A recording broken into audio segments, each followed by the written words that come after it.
प्रसुप्तां सञ्जीवयति अखिलशक्तिधरस्वदाम्ना अन्यां सहस्रचरणश्रवणत्वगानि प्राणां नमो भगवते पुरुषाय तुभ्यम् चलितसुन्दरमुक्तसप्तसागरमहाजलभरमुलु पद्मजम्बूपद प्रकट संभावना चुम्बित भूभृतदम्बकमुलु स्वप्रक्रियाकेली वसविशीर्ण सुवर्ण मेदिनीधररत्नमेखलमुलु विकटगण्डोदगण्डकदेहमण्डली घट्टित ब्रह्माण्डकर्परमुलु शाम्भवी शम्भुलोचनोत्सवकरमुलु వాసవాది అమృతాసన వందితములు విఘ్నరాజమదోల్లాస విభ్రమములు మించి విఘ్ను ఏవైతే ఆధ్యాత్మికమైనటువంటివి కానీ బయట నుంచి వచ్చేటువంటి ఆది భౌతికమైనటువంటి కానీ దేవుడు లేకపోతే దైవికమైనటువంటి సునామీలే మొదలైనటువంటి ఏవైతే ఉన్నాయో అలాంటివన్నీ కానీ తాపత్రయాలు ఏవైతే ఉన్నాయో ఆ తాపత్రయాలన్నీ కూడా నాశనం అవడానికి అవకాశం ఉంటుంది. కాబట్టి అటువంటి పరమాద్భుతమైనటువంటి ఘట్టం ఎవరిదైనా ఉంది అంటే అది ఎవరిది అంటే కుమారస్వామి వారి జననం. ఆయన సర్వముడు ఎలాంటి వాడు అంటే ఓంకార భూషితాంగం శరవణ విభవం యోగమూర్తిం కుమారం ఓంకారోద్భాసితాస్య భుజగఫణనిభం షట్చమూలాధిరూఢం పత్నీ మధ్య సుషన్నాగత తనురుచిరం తాపకం తత్శివాంకం సుశ్రీ సుబ్రహ్మణ్యదేవం శిరసానమితాం వినమిత శిరసాం శాంకరీ సూను మీరే. మీరు స్వామివారి కనుక చూసినట్లయితే ఆయన ఎలా ఉంటారు అంటే ఆయన ఒక వస్త్రాన్ని చుట్టుకుని నిలబడి ఒక శక్తి పాదాలు పట్టుకుని ఆయన అలా శక్తి పట్టుకుని ఉంటారు. ఆయన ఆ శక్తి వస్త్రాన్ని పట్టుకుంటే చూస్తే ఆయన ఎలా ఉంటాయంటే శ్రీకారం ఎలా ఉంటుందో స్వామివారు నిలబడితే అలా ఉంటుంది. ఆ వస్త్రం కూడా ఆయన శ్రీకారం ఎలా చుడుతుందో అలా ఉంటుంది. ఆయన చూడగానే మనకి ఎవరైనా సరే శ్రీ అనగానే మనకి అందరికీ కూడా ఏమొస్తుంది సంపద గుర్తొస్తుంది. శ్రీ అనగానే ఏం గుర్తొస్తుంది సరస్వతి గుర్తొస్తుంది. శ్రీ అనగానే లక్ష్మీదేవి గుర్తొస్తుంది, శక్తి గుర్తొస్తుంది. అలాగే స్త్రీ అంటే ఎవరైతే ఏ ఏ వృత్తులు చేస్తున్నారో వారి వారి పనిముట్లు కూడా గుర్తొస్తూ ఉంటాయి. అలాగే స్త్రీ అనే దానికి విద్య అనే కూడా అర్థం ఉంది. కాబట్టి ఆ సమస్తమైనటువంటి స్త్రీ కనుక ఒక్క చోట ఉంటే ఎలా ఉంటుందో ఆయన యొక్క మూర్తిమత్వం అలా ఉంటుందన్నమాట. కాబట్టి అటువంటి శ్రీకారోద్భూషితాంగం శరవణ విభవం. ఆయన పుట్టుక ఎలాంటి పుట్టుక అంటే విభవం. భవ అంటే పుట్టుక. భవుడు అంటే ఎవరు? శివుడు. శివుడు వల్ల అత్యద్భుతంగా కేవలం యోనిజుడు కాకుండా అయోనిజుడై పుట్టాడు. ఆ యొక్క భవుడు అంటేనే సమస్తమైన విభవాన్ని ఇచ్చేవాడు. కాబట్టి అక్కడ భవుడు వల్ల పుట్టినటువంటి విభవుడు ఎలా పుట్టాడు? శరవణంలో పుట్టాడు. 2 పొదలు పుట్టాడు. కాబట్టి అటువంటి శరవణ విభవం యోగమూర్తి. మనం ఏ రూపాన్ని అయితే చూస్తున్నామో ఆ రూపం కాదు, ఆయనలో ఉండే అంతర్లీనంగా ఉండే ఆ మూర్తి యొక్క ఏమిటి ఉపాసన వల్ల ప్రయోజనం ఏమిటి, ఆయన కొలవడం వల్ల ప్రయోజనం ఏమిటి, ఆయన యొక్క సిద్ధి పొందితే వచ్చేది ఏమిటి, ఆయన తలుచుకోవడం వల్ల వచ్చే ప్రయోజనం ఏమిటి. మీరు లోకంలో ఏమైనా చూడండి, 6 అనే శబ్దానికి ఆయనే ప్రతీక. మీరు 6 ఋతువులు చూసుకోండి, సంవత్సరాలు చూసుకోండి, 60 సంవత్సరాలు చూసుకోండి. లేకపోతే మీరు దీపం చూస్తారు, దీపం చూసేటప్పటికి మామూలుగా మనకి కార్తీక మాసం అంతా ఉంటుంది. కార్తీక మాసం అంతా ఉంటే మనకి అన్ని విఘ్నేశ్వరుడు పూజ చేస్తాం, లేకపోతే దామోదరుడు పూజ చేస్తాం, శివుడు పూజ చేస్తాం, పార్వతీ పూజ చేస్తాం. కానీ మరి అక్కడ షణ్ముఖుడు ఎక్కడ కనబడతాడు? మనం ఏదైతే దీపం పెట్టామో ఆ జ్యోతి రూపంలో కార్తీక మాసం అంతా కూడా మనల్ని ఒక విధమైనటువంటి ఆధ్యాత్మిక అనుభూతిలోకి ఆయన తెచ్చడానికి ప్రయత్నం చేస్తూ ఉంటాడు. కాబట్టి ఆయనలో ఉండేటువంటి యోగత్వం, అంతేకాకుండా ఆయన ఎలాంటి వాడు అంటే యోగమూర్తి కుమారం. ఇందాక చెప్పాను కౌమారహ అని చెప్పాను. సమస్త భూమండలాన్ని కాదు, భువనాల్ని కాదు, అన్నింటినీ కూడా తన వశం చేసుకోగలటువంటి అంత సుందరాకారం కలిగినటువంటి వాడు ఆయన. అంతేకాదు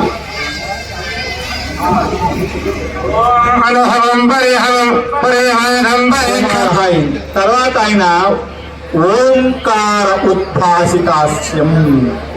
ఆయన ముఖం ఎలా ఉంటుంది అంటే ఓంకారంలా ఉంటుంది. అంతేకాదు పాము పడ ఎలా ఉంటుంది, ఇలా ఉంటుంది. అంటే ఓంకారంలో సగం.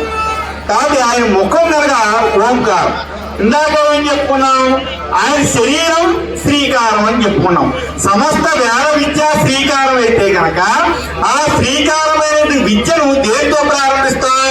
వేద విద్యని ఓంతో ప్రారంభిస్తాం. కాబట్టి ఆయన శరీరం కనుక వేద విద్య అయితే ఆయన ముఖం ఎటువంటిది అంటే ఓంకారంతో సమానమైనది. కాబట్టి ఓంకార ఉద్భాసితాస్యం. ఇంకా ఏమంటున్నారు? పన భుజగ పన నిభం చెప్పారు కదా. ఆయన యొక్క ముఖం ఎలా ఉంటుందంటే పాము రూపంలో ఉంటుంది. అది ఎందుకు అంటే ఒక కాలంలో శివపదం అంటే కైలాసంలో ఒక సభను తీర్చారు.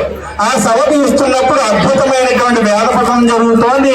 వాసవాదులందరూ వచ్చారు, ఇంద్రాదులందరూ వచ్చారు. వాళ్ళందరూ కూడా బ్రహ్మగారు వేద పఠనం చేస్తుంటే అబ్బా ఏం చేస్తున్నారు, వేద పఠనం చాలా అద్భుతంగా ఉందని చెప్పేసి అందరూ కూడా మెచ్చుకుంటున్నారు.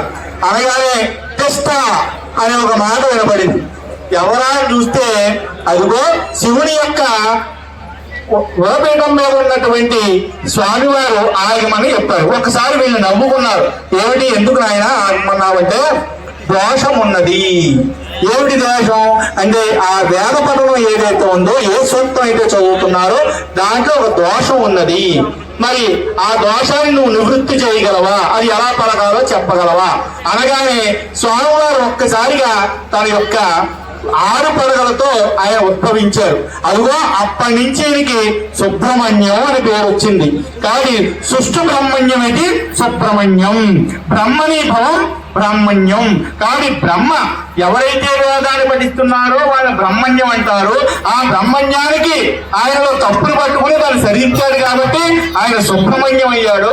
కాబట్టి ఆ విధంగా ఆయన సుబ్రహ్మణ్యం. అందుకని పరనిభం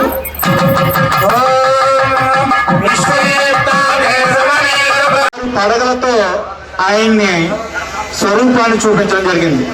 అదేంటి, వేదానికి పఠించాలంటే మరి మానవ ముఖాలకి కవులకే సాధ్యం కదా. మరి ఆ యొక్క సర్ప ముఖాలు ఎందుకు అని చెప్పంటే, ఏవైతే ఊష్మాలు సా షా సా హ వాటితో కూడుకున్నటువంటి వేదవాన్మయం ఉందో ఆ వేద భాగాన్ని కనుక పఠించడానికి మానవ ముఖ కవులకి ఏదైతే ఉందో దంతాలన్నీ కూడా ఏమంటే ఉచ్చారణకు అడ్డు. కాబట్టి మనం కొన్ని అంగుటి తగలకూడదు, కొన్ని పళ్ళకు తగలకూడదు. కాబట్టి ఇలాంటి వేద భాగాన్ని పఠించడానికి ఒక్క సర్పముఖమే చాలా సాధ్యమైన విషయం అని చెప్పి ఆయన ఆ యొక్క సర్పముఖాలతో ఆ వేద భాగాన్ని పఠించడం వల్ల ఆయన సుబ్రహ్మణ్యుడు అయ్యాడు. తర్వాత ఆయన షట్జ మూలాదిరూఢం. మీరు సా రీ గా మా పాద నిస అని కనుక చూసుకున్నట్లయితే దాంట్లో మొదటి సా ఏదైతే ఉందో అది షడ్జము అంటారు. కాబట్టి ఆ షడ్జమానికి సా అనే దేని ప్రతిగా అంటే నెమలి కేక ఏదైతే ఉందో దాన్ని షడ్జము అంటారు. కానీ అటువంటి షడ్జం మనకి పుట్టైనటువంటి షడ్జం ఏదైతే ఉందో అది నెమలి. కాబట్టి ఆ నెమలిని అధిరోహించిన వాడు ఎవరు? కుమారస్వామి. మీరు కనుక చూసుకున్నట్లయితే ఆయన స్వామిగా సర్పం, కానీ సర్పాన్ని ఏం చేస్తుంది? నెమలి తన ఆధీనంలోకి తెచ్చుకుంటుంది. కానీ సర్పరూపమైన సుబ్రహ్మణ్య స్వామి నెమలి తన ఆధీనంలోకి తెచ్చుకున్నాడు. అంటే ఆయన్ని ఆరాధించడం ద్వారా ఏదైనా ఉపద్రవం ఉన్నప్పటికీ కూడా దాన్ని అధిరోహించగలడు. దాన్ని తన యొక్క చాకచక్యంగా దాన్ని తనలోకి తీసుకోగలడు. కాబట్టి ఇటువంటిది ఈ మూర్తిలోని భాగం. కాబట్టి ఈ నాడుల మధ్యలో ఉండే సుషంలు ఎలాగో అలాగా స్వామివారి మధ్యలో అలా ఉన్నారు. ఎప్పుడైతే ఆ యోగతత్వం సిద్ధిస్తుందో స్వామివారు ఎవరు శివుని యొక్క ఒళ్ళో కూర్చున్నటువంటి స్వామి యొక్క తత్వం ఏమిటంటే ఆ విధంగా శివాంకం తత్ శివాంకం ప్రాపకం. కాబట్టి ఏదైతే స్వామివారిని కొలవడం ద్వారా మీకు ఏం లభిస్తుందంటే అందులో శివాంకం మీకు లభిస్తుంది, అది ప్రాపకం అవుతుందని చెప్తున్నాడు. అంతేకాదు స్వామివారు ఎలాంటి వారు అంటే సుబ్రహ్మణ్య వినవతా శిరస. ఆయన ఎల్లవాళ్ళ కనుక మనం కొలుస్తూ ఉన్నట్లయితే మనకి జీవితంలో ఎటువంటి కోరికలు ఉన్నప్పటికీ కూడా ఆ కోరికలు మనం కోరుకోక్కర్లేదు. మనసులో ఒకసారి అలాగా ఇది అవ్వట్లేదు అనుకున్నా చాలు, లేకపోతే ఇది కావాలనుకోకపోయినా చాలు, నీ మనస్సు అంటే అది వెంటనే తెలిసిపోతుంది. ఆ విధంగా శిరస ఒక్కసారి నమస్కరిస్తే కనుక అటువంటి స్వామి మీకు అన్నీ అప్పు చెప్తాడైనా అటువంటి స్వామివారి వివాహం ఈరోజు వివాహం అనకూడదు, దీన్ని ఏమనాలంటే లోక కళ్యాణము అనాలి.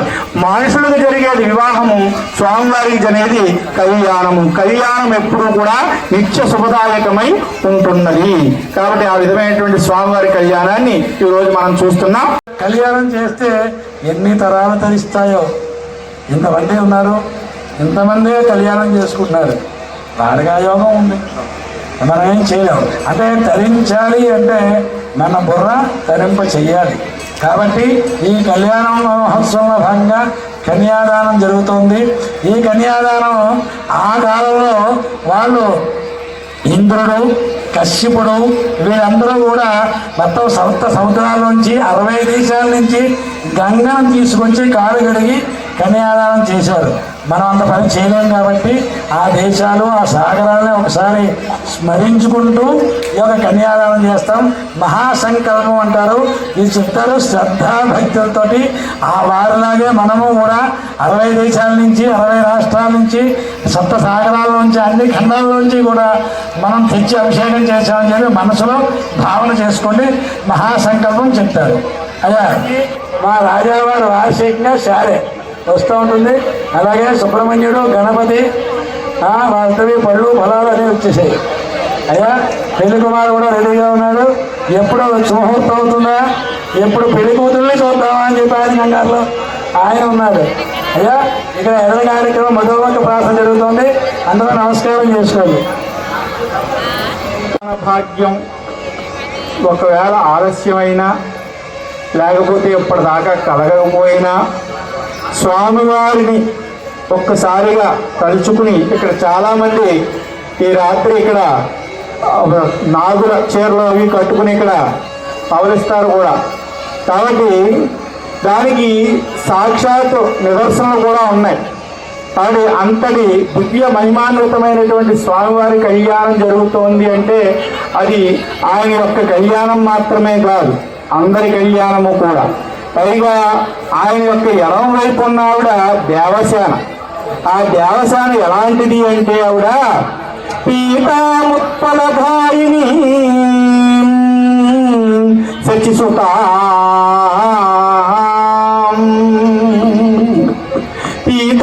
పీతాముత్పలధారిణి శచిసుతాం పీతాంబరాలంకృతాం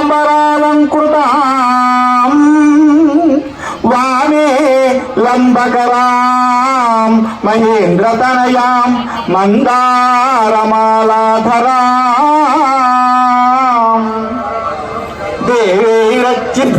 దేవైరచ్చిత పాదపద్మయుగలాం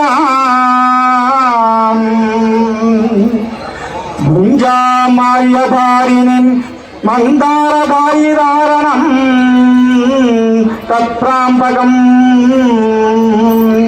సేనా దివ్య విభూషితం త్రిభంగిం భజే త్రినయనాం త్రిభంగిం భజే.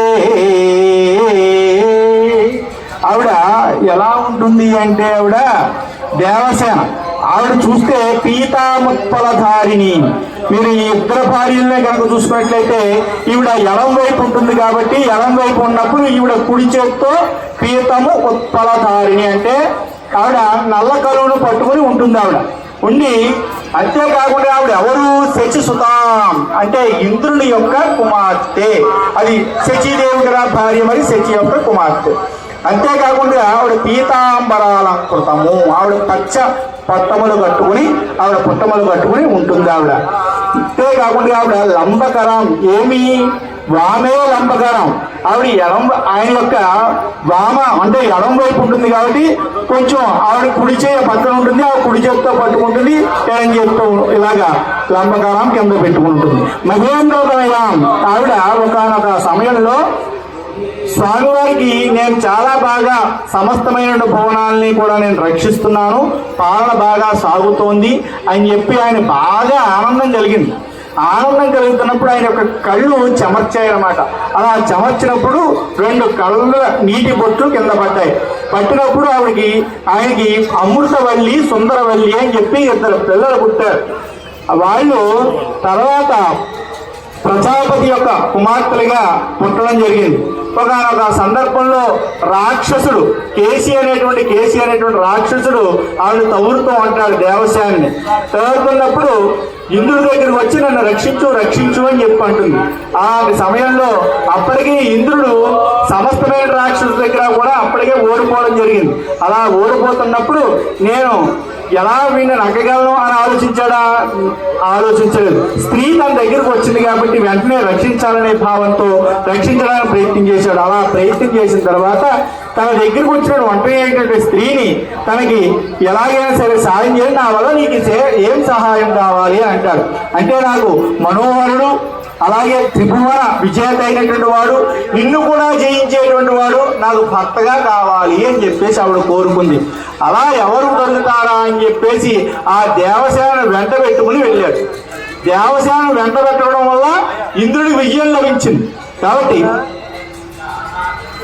ఆ బ్రహ్మ దగ్గరికి వెళ్ళిన తర్వాత ఎవరు ఈ భర్తగా వరింపడానికి తగినవాడు అని చెప్పంటే అప్పుడు అదిగో ఎవరైతే శరవణ విభుడు అన్నాడో ఆ విభుడే ఈయనకి తప్పనిసరిగా భర్త అవుతాడు అని చెప్పేసి చెప్పడం అనేది జరిగింది.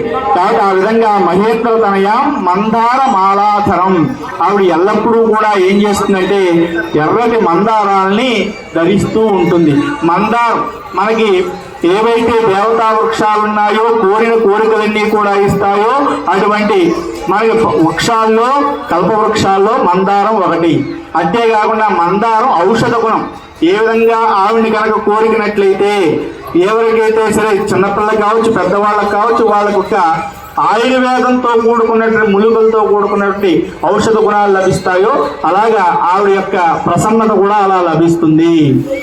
అంతేకాకుండా ఆవిడ సమస్తమైనటువంటి ఈ యొక్క దేవతలు అర్చిత సదా పూజిత, ఎల్లవేళలా కూడా దేవతలకు కావాల్సింది ఏమిటి? మంచి సేన లేకపోతే ప్రయోజనం లేదు. అటువంటి సేన ఎవరి వల్ల లభించింది అంటే ఈ దేవసేన వల్ల లభించింది.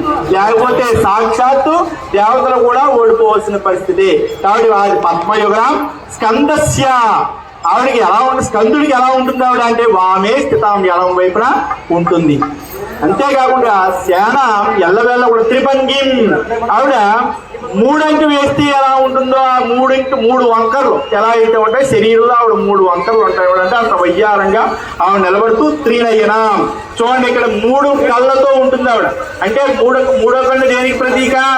శక్తి ప్రతీక. అంతేకాకుండా ఆవిడకి మరో పేరుంది, షష్ఠీ దేవత అని పేరు.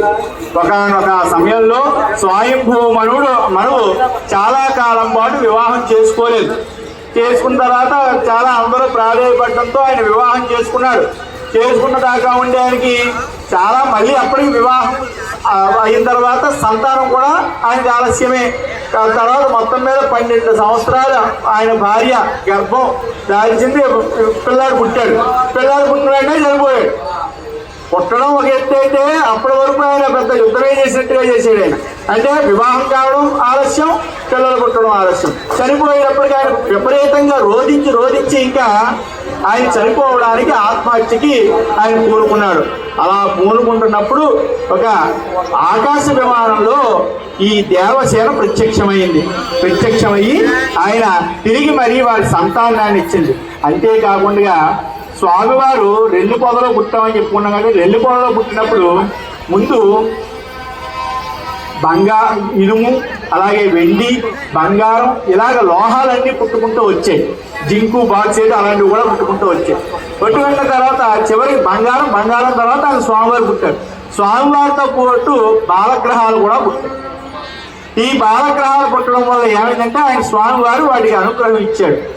ఎవరైతే పిల్లలు చిన్నప్పుడు ఉంటారో ఆయన అనుగ్రహం ద్వారా ఆ పిల్లలు ఏమవుతూ ఉంటారంటే జ్వరాలకి, లేకపోతే మరి మనకు వచ్చేటువంటి రొంపలు, లేకపోతే శ్లేష్మాలు, వాతపిత్తాలు ఇవన్నీ ఏవైతే ఉన్నాయో అలాంటి వాటికన్నీ గురవుతూ పిల్లలు ఒక 12 ఏళ్ళు వచ్చే వరకు కూడా చిన్నటువంటి అనారోగ్యాలకి గురవుతూ ఉంటారు.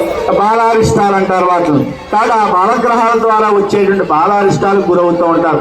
ఆ బాలారిష్టాలు పోవాలంటే ఈ షష్ఠీ దేవతని మనం తప్పనిసరిగా కొలవడం అనేది, అలాగే పురుడు వచ్చిన వాళ్ళు కూడా చదవచ్చు. కాబట్టి ఇటువంటి ఉపాసన ఉద్దేశం ఏమిటంటే ఆ యొక్క పిల్లలు ఎవరైతే కావాలనుకుంటున్నారో వారు, అలాగే పిల్లలు పెరుగుతున్న వాళ్ళు లేదా పుట్టి వాళ్ళకి అనారోగ్యం ఉన్న వాళ్ళు తప్పనిసరిగా దేవసేనాయుతమైనటువంటి స్వామివారిని కనుక కొలిస్తే, ఒకటి గుర్తుపెట్టుకోండి, తల్లిని కొలిస్తే ఎంత ఇస్తుందో తల్లి యొక్క భర్త అంటే తండ్రిని కొలిస్తే అంతకంటే ఎక్కువ ఇస్తుంది, అందులో ఎటువంటి సందేహం లేదు. కాబట్టి ఆ విధంగా ఆ దేవసేన షష్ఠీ దేవతగా సమస్తమైనటువంటి బాలగ్రహాలని కూడా అంటే బాలారిష్టాలని కూడా నాశనం చేస్తూ వాళ్ళకి మంచి ఆరోగ్యాన్ని ఇస్తూ ఉన్నది.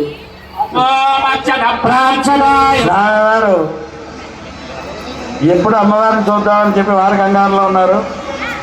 ఈ బ్రహ్మగారు ఇంకా ఎంత సాగదీద్దామని ఆయన చూస్తున్నాడు. అయ్యా ఎవరానందం వారిది. కాబట్టి ఇప్పుడు సుముహూర్తానికి వేలవుతోంది. అందరూ కూడా ఒకసారి నమస్కారం చేసుకోండి. ఇప్పుడు చూర్ణిక అనే దాన్ని చెబుతారు.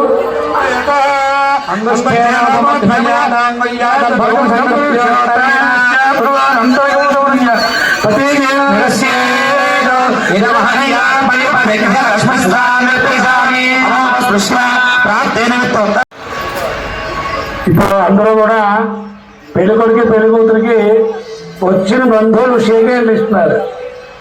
అసలు ఇవ్వకూడదు, వాళ్ళిద్దరూ షేక్ హ్యాండ్ ఇచ్చుకోవాలి.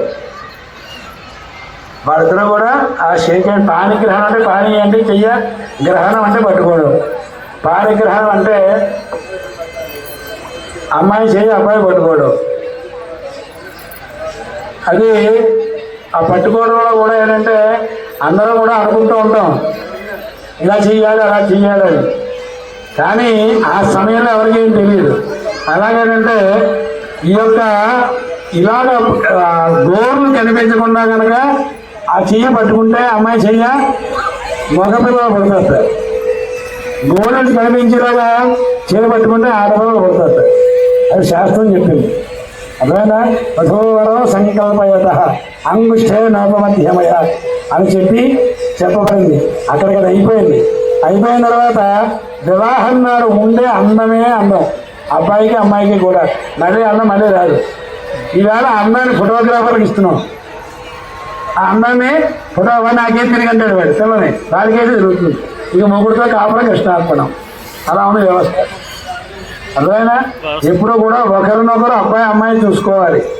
ఆ కాలంలో వాళ్ళు చూసుకున్నప్పుడు కూడా ఒక రకమైనటువంటి దోషం ఉంటుంది. ఆ దోషాన్ని పోగొట్టుకోవడం కోసమే మీకు దర్భ పెట్టేలాగా తుడిచారు కదా ఒకరికి. మనకి అది తుడిస్తే ఆ ఉండేటువంటి దోషం పోతుంది. పోయిన తర్వాత ఆ అమ్మాయికి మంచి కళ వస్తుంది. మంచి కళ, చక్కడైనటువంటి అందం వస్తుంది. అది ఎలా ఉంది? అపాలానం రక్తి సూర్యవత్యసము అని చెప్పి ఒక ఉంది. అపాల అనేటువంటి ఒక అమ్మాయి ఉంది. ఆమె ఏంటంటే తెల్ల బొల్లి రోగం, కానీ తెల్ల కుష్టి రోగంతో ఉంది ఆ పిల్ల. అంటే ఆ పిల్లని ఎవరో పెళ్లి చేసుకోని అన్నారు. కొంతకాలం అయింది. అసలు ఆడపిల్ల జనం ఎత్తిన తర్వాత శచీదేవిని పూజ చేయాలి. శచీదేవిని ఇంద్రుడి యొక్క భార్య. ఆవిడని పూజ చేయకుండా ఉండడం వల్ల నా జన్మ అయిపోతుంది ఇంకని చెప్పి అనుకుని ఒకనొక సమయానికి ఎవరో నన్ను పెళ్లి చేసుకోని అంటున్నారు అని చెప్పి ఒక నదిలో పడిపోయింది. నదిలో పడింది. పడిన తర్వాత గుర్తొచ్చింది, జన్మ గుర్తొచ్చింది. అసలు ఆడపిల్ల అయి ఉంటే ఇక్కడ శచీదేవిని పూజ చేయాలి. ఆ శచీదేవిని పూజ చేయకుండా నేను దీంట్లో పడిపోయాను, నా జన్మ వ్యర్థమైందని చెప్పి ఏం చేసిందంటే అలా వెళ్ళిపోతున్నటువంటి సోమలతను పట్టుకుని బాగా నమిలి, చేత్తో రక్షించుకుంటుంది, నోటితో నమిలి ఆమె ఏహింద్ర ఇదే అర్ఘ్యం అని చెప్పి ఆమె అర్ఘ్యం ఇవ్వడం జరిగింది నోటితోటి. ఇస్తే ఇంద్రుడి యొక్క కాడి యొక్క దక్షిణ యొక్క దాంతో పడి మళ్ళా తిరిగి ఆ అమ్మాయి మీద పడటం వల్ల ఆ అమ్మాయి మంచి సూర్యవర్చసం, మంచి వర్చస్సు కలిగిన అమ్మాయిగా అయిపోయింది. మంచి అమ్మాయి గంగ నదిలో కొట్టుకుపోతుంది, ఎవరు ఊరుకుంటాడు? వెంటనే ఈ అమ్మాయిని నేను రక్షిస్తానని చెప్పి రక్షించి పెళ్లి చేసుకుంటాను అన్నట్టు. అంటే ఆ అందము వివాహంగా ఉండేది అందమే అందం. రిజిస్టర్ అమ్మాయి అందరి చేత కూడా శచీదేవి పూజ చేయించాలి. వివాహమైన వారు షష్ఠీదేవి పూజ చేయాలి. అంటే ప్రతి దానికి కూడా ఇప్పుడైతే సైంటిఫిక్ అనాలి, సైంటిఫిక్ రీజన్ చాలా ఉంది, కానీ ఇప్పుడు తెలియట్లేదు, దాన్ని మనం ఫాలో చేసుకుంటాం. కాబట్టి ఇప్పుడు అక్కడ యుగఛిద్రాభిషేకము అంటాం, అది జరిగి ఇక తలంబరాలు వేసుకుని వాళ్ళు సంసిద్ధమై ఉన్నారు. మాంగళ్య ధారణ జరిగి తలంబరాలు పోసుకుని కూడా సంసిద్ధమై ఉన్నారు. అందరూ కూడా నమస్కారం చేసుకోండి. ఆయన స్వర్పరూపం, ఆయన వాహనం సికి అంటే నెమలి. చూడండి, మీరు గనక చూసినట్లయితే ఆయన అనుగ్రహం పొందడం వల్ల మనకి శక్తి లభిస్తుంది. ఆయన అనుగ్రహం పొందడం వల్ల మనకి ఎప్పుడు ఏ స్పృహ అంటే ఎన్ని గంటలకు లేవాలో అనేది మనకి స్పృహ ఎలా వస్తుందో, ఏ సమయంలో ఏ పని చేయాలో అనే స్పృహ మనకు కలుగుతుంది. అంతేకాకుండా సర్పరూపం అని చెప్పుకున్నాం. సర్పానికి ఉన్నటువంటి లక్షణం ఏమిటంటే అది వాయువుని ఎక్కువ తీసుకుంటుంది, తిండి తక్కువ తింటుంది. కాబట్టి మనకి పాము, అలాగే గ్రద్ద, తాబేలు, ఇలాగా కొన్ని జీవులు ఉన్నాయి. ఇవి 100 సంవత్సరాలు బతుకుతాయి, 1000 సంవత్సరాలు. క్షణాలు అంటే నిమిషానికి ఒకసారి, పావు గంటకు ఒకసారి, గంటకు ఒకసారి ఇలా తీసుకోవడం వల్ల ఆయుష్ పెరుగుతూ ఉంటుంది. అది ఆయన యొక్క యోగమూర్తిలో ఉన్నటువంటి లక్షణం. ఇవన్నీ కూడా మనకు తెలియాలంటే షట్సహస్రం, స్వామివారి షట్సహస్రం అనేటువంటి ఒక మనకి నామాలు, దానికి సంబంధించిన స్తోత్రాలన్నీ కూడా మన వెంకటేశ్వరరావు గారు రాశారు. మీరు కనుక అది చదివినట్లయితే దాంట్లో ఈ సంబంధించిన యోగమూర్తికి సంబంధించినటువంటి నామాలన్నీ కూడా ఆ స్తోత్రంలో మనకు లభిస్తూ ఉంటాయి. కాబట్టి స్వామివారి యొక్క ఎడం వైపు ఉన్నటువంటి దేవస్థానం అయితే, మరి కుడివైపు ఉన్నవారు ఎవరు? వల్లి అంటే అర్థం ఏమిటి? లత. అంటే ఆవిడ్ని తెన వేసుకుని ఎల్లవేళ కూడా అన్యోన్యక్షణం ఎప్పుడూ కూడా పరస్పరం వారి యొక్క ప్రేమానురాగాలతో ఉంటారు. ఆవిడ ఎలా ఉంటుంది అంటే శ్యామా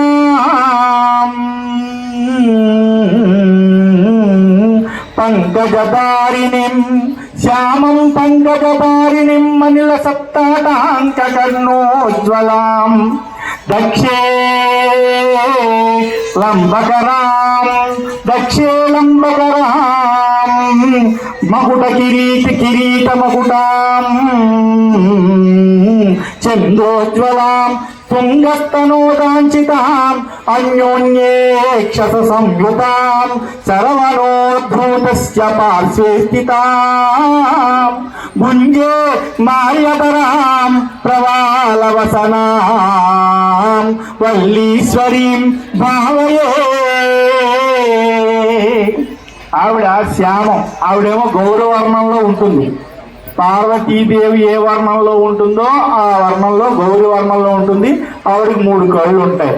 ఈవిడికి శ్యామం నల్లగా ఉంటుంది, కానీ చాలా అందంగా ఉంటుంది. ఆవిడ చేతిలో ఏం పట్టుకుంటుందంటే సూర్యుడికి సంబంధించినటువంటి మిత్రుడైనటువంటి మనకి పద్మాన్ని పట్టుకుంటుంది. చూడండి, అక్కడేమో ఉత్పలం కలువును పట్టుకుంది ఆవిడ, ఈవిడేమో పంకజం. అంటే ఆవిడ పట్టుకుంటే మనసు ప్రశాంతంగా ఉంటుంది. ఈవిని కొలిస్తే కనుక మన యొక్క బుద్ధి వికసిస్తుంది. అది పద్మం యొక్క లక్షణం. సూర్యుని చూస్తే పద్మం ఎలా వికసిస్తుందో ఆ స్వామివారి అనుగ్రహం ఉంటే వల్లీదేవి ద్వారా మన యొక్క బుద్ధి అలా వికసిస్తుంది. ఆవిడ ఎల్లవల్ల కూడా కర్ణోజ్వలం తాటం, ఎలాగా మణిలసత్, మణులతో కూడుకున్నటువంటి వజ్రాలతో కూడుకున్నటువంటి కర్ణోజ్వలం అంటే ఆవిడ యొక్క చెవులకి ఎల్లవేళ కూడా ఆ కుండలాలు వేలాడుతూ ఉంటాయి.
सद्योजाताय वै नमो नमः नवरत्न वस्त्रं समर्पयामि श्रेष्ठाय नमः उपवेदं समर्पयामि रुद्राय नमः आभरणं समर्पयामि कालाय नमः दिव्यश्री चन्दनं समर्पयामि कलगणाय नमः अक्षरान् समर्पयामि बलविघ्नाय नमः पुष्पाणि पूजयामि भवाय देवाय नमः सर्वाय देवाय नमः ईशानाय देवाय नमः वशोदय देवाय नमः रुद्राज देवाय नमः ओम उग्राज देवाय नमः ओम भीमाज देवाय नमः ओम महरो देवाय नमः ओम भवस्वदेव सर्वते नमः ओम सर्वस्वदेव सर्वते नमः ओम ईशानस्वदेव सर्वते नमः ओम भस्मदेव सर्वते नमः ओम रुद्रस्वदेव सर्वते नमः ओम अग्रस्वदेव सर्वते नमः ओम भीमस्वदेव सर्वते नमः ओम महरो देवस्य बलप्रमगराज नमः दीपं दर्शयामि भूतदेवान्तरा शुद्धाचमनीयं समर्पयामि नैवेद्यम् ओम स्वामी नमः अमृत नैवेद्यं समर्पयामि हृदयामि ओम प्राणाय स्वाहा ओम अपानाय स्वाहा ओम ज्ञानाय स्वाहा ओम दानाय स्वाहा ओम समानाय स्वाहा मध्य मध्य पानी समर्पयामि अमृताभिधानं सत्प्रामोसनं समर्पयामि हस्तौ प्रक्षालयामि पादौ प्रक्षालयामि सिद्धाजनमेव समर्पयामि भगवन्मनाय नमः ताम्बूलं समर्पयामि नीराजनं भजन्त्री वाञ्छनय अघोरेभ्यो नघोरेभ्यो घोरघोरघोरेभ्यः सर्वेभ्यो वचनमेभ्यो नमस्ते रुद्ररूपेभ्यः मङ्गलङ्गोदरेन्द्राय महने यमुनात्मने चक्रवर्तकनौकाय सार्वोत्तमाय मङ्गलं वल्लभनाथमेन सुब्रह्मण्येश्वरत्राय दण्डूर नीराजं दर्शयामि नीराजनानन्तरं सिद्धार्थमेव समर्पयामि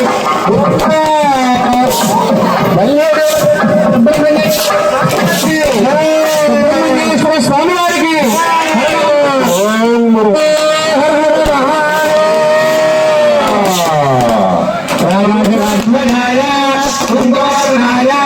महारोहणाय वारदाक्षराय सर्वशत्रुहराय परसैन्य विध्वंसनाय देवसेनाधिपतये नमः तत्पुरुषाय विद्महे महाशेनाय धीमहि तन्नः षण्मुखप्रभो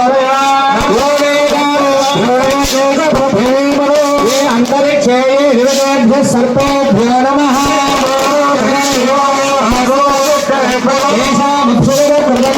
सर्पेभ्यो नमः एवावते शिखरदेवेभ्यः सर्पेभ्यो नमः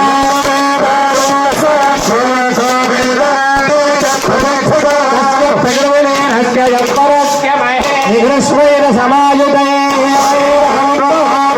इंद्रायाः सहस्रगणाः वायुस्वेन सकदृगः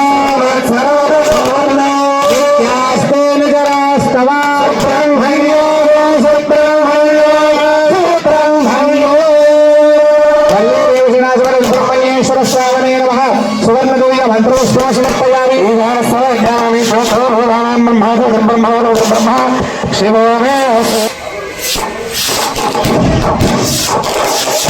हलो